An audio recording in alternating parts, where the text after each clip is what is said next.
Hey everybody, I am TinTim, that is T-I-N as in necrotic tissue, T-I-M as in mysterious lesions, and I am your Tuesday girl at Queens of the Week.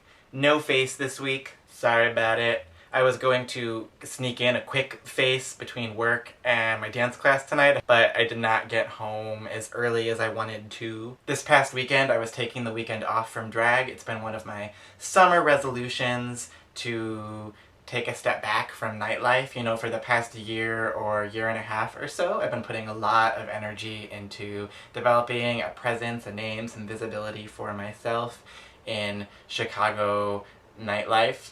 And a lot of really good things and really good relationships have come out of that, but I also realized that after a certain point, you can sort of lose yourself in status seeking versus remembering why you wanted to do it in the first place, which was the art and sharing the art with people.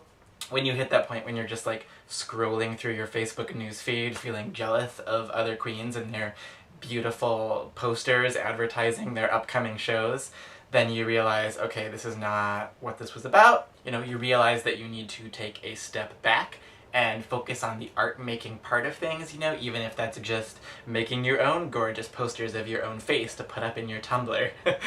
So I've been taking a step back and kind of like focusing on some of my other projects, like my writing. The topic this week comes from La Countess Springs. 1 La Countess, 2 La Countess.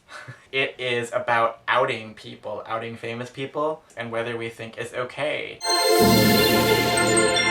So this has been a very controversial topic in LGBT news and media and politics for a long time.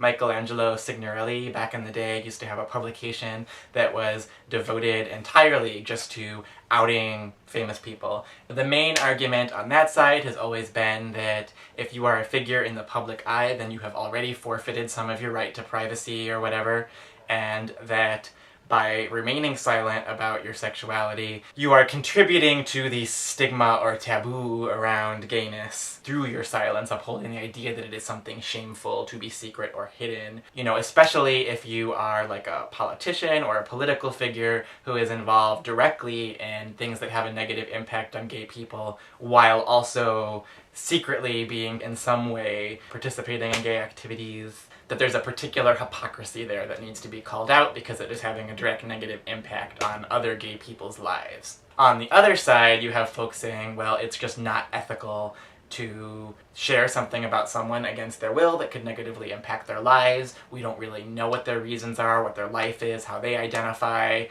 etc. So there are actually arguments on both sides of this debate that I can kind of understand or jive with a little bit, but I think that what we need to do is to take a step back and ask two larger, two broader questions. The first of those is about the, so-called right to privacy. Is there such a thing as a right to privacy? If so, what does it mean? What is privacy? Whose privacy? And does everyone possess this right equally? Then the second thing is, what does it mean to say that someone is gay, to publicly declare that this person is gay, if that is not a declaration that they have chosen to make themselves?